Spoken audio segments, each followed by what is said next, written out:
Yeah. are the most influential. Yeah. Mothers. Dads are not around. Either not physically, I've got it in someplace. Almost 30% of boys live in a home where their biological father is not present. That's staggering.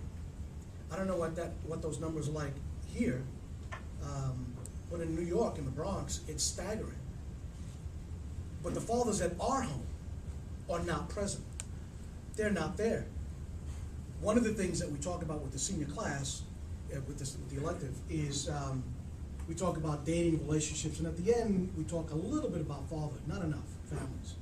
And I tell them all the time, your kids, they don't want presents, they don't want stuff. One of you guys said stuff before, stuff. They don't want stuff. They don't want presents.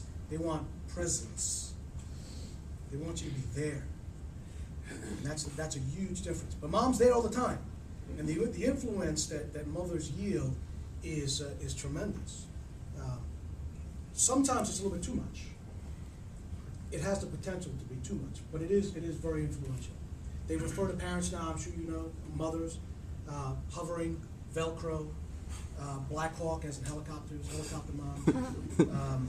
Colleges, those of you that are involved with college stuff know that many colleges have these practices now during orientation when you drop your kids off, where they dismiss the parents.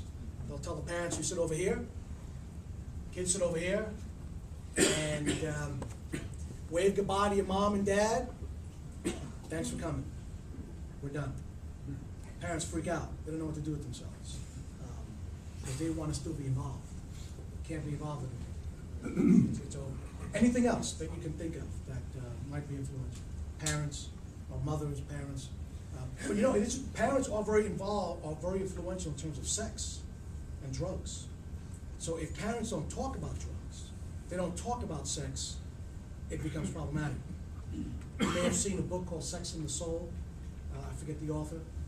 Did a huge study on college sexual behavior, sexual activity. And she interviewed, she had kids do stuff in her class. She was doing this up at Boston University at the time. And it was a class on spirituality. And she found that kids in her class were lamenting their sexual activity and the effect it had on their spirituality. And in these surveys that she was doing in these interviews, she found that the kids who fared the worst in terms of the effect of their sexual activity on their personalities, or the kids who were the most promiscuous, tended to be the kids from Catholic backgrounds, Catholic homes, Catholic schools, because we don't talk about sex the way that evangelical Christians do. So that might be something to think about. I don't recall if that made the list of references that I had sent up before. Sex and the Soul. All right. So let's think of some other things. Can you recall? Some of you look really, really young. And some of you look just look young. Yeah, get out of it. Get out of it. But can you recall what life was like for you when you were in high school? You can. Some of you are nodding yes. Does anyone object if I take my jacket off? I'll take that as a Take your tie off too. Oh, no. I part of my own upbringing was you always return home dressed the way you left. It's helped as a married guy.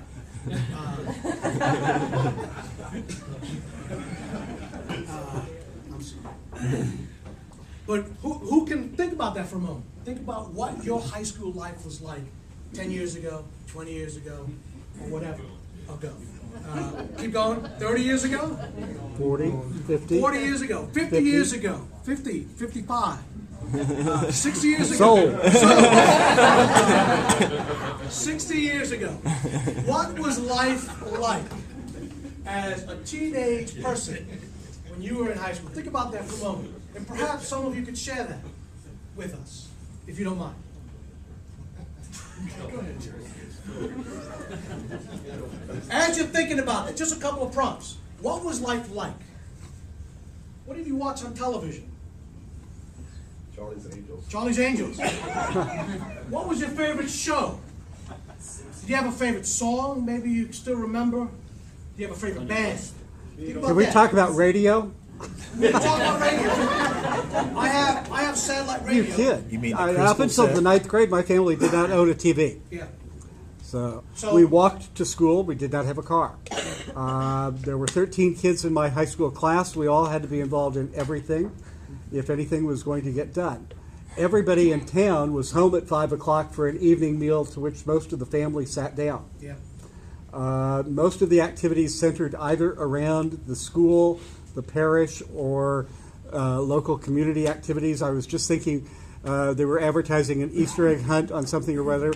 The city would have the summer band concerts, and the city would sponsor an Easter egg hunt for the entire town on Sunday, Easter Sunday.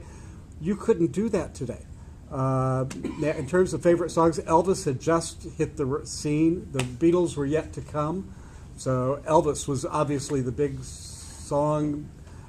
Big bands were still popular at the end of the time that I was starting into what is it? Mitch Haley and the Comets and that group. And I remember it all. That's what's even more amazing. Today you do. I had to take notes last night to remind myself. Okay. But you remember. Yeah. Okay. Anyone else? Well, we'll spread it around. You can go first. And then I'm older. I'll go first. 25 years ago, I don't know. My mom was a homemaker, predominantly involved in making life at home.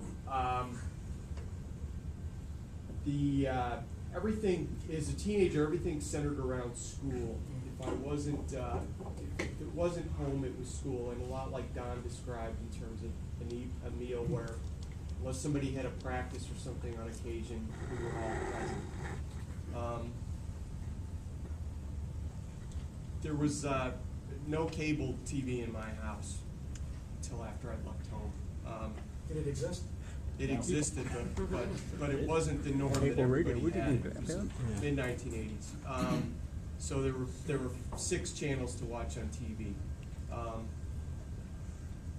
No personal computer. I took the city bus to school until I was a senior.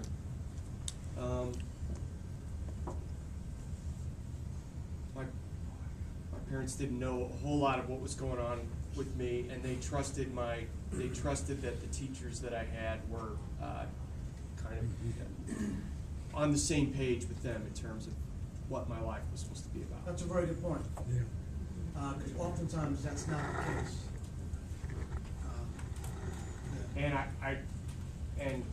I caught hell if I didn't go to mass on Sunday. And look what that did for you, Bill. You're still catching him. My dad, actually, I'm a Jesuit. My dad,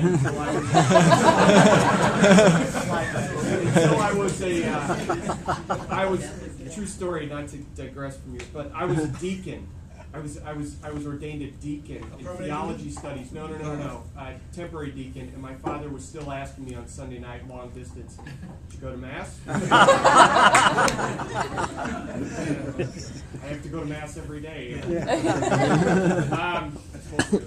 But anyway, it was just that there was just less. There was a lot less.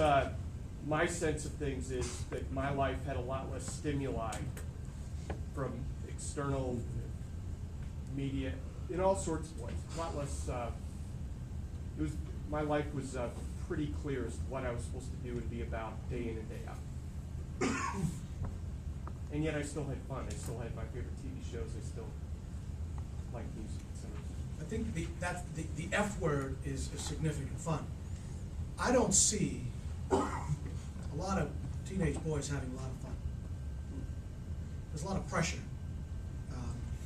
I think one of the books on the list that I had sent up, The Pressure to Achieve, it's all over the place. I mean, the kids, the AP classes that they've got to take, the honors, they've got to have the resume that they have to stack to get into some of these places that they're looking at. They're not having a whole lot of fun. I don't think. Anyone else remember? Some of the stuff we did, I'd call it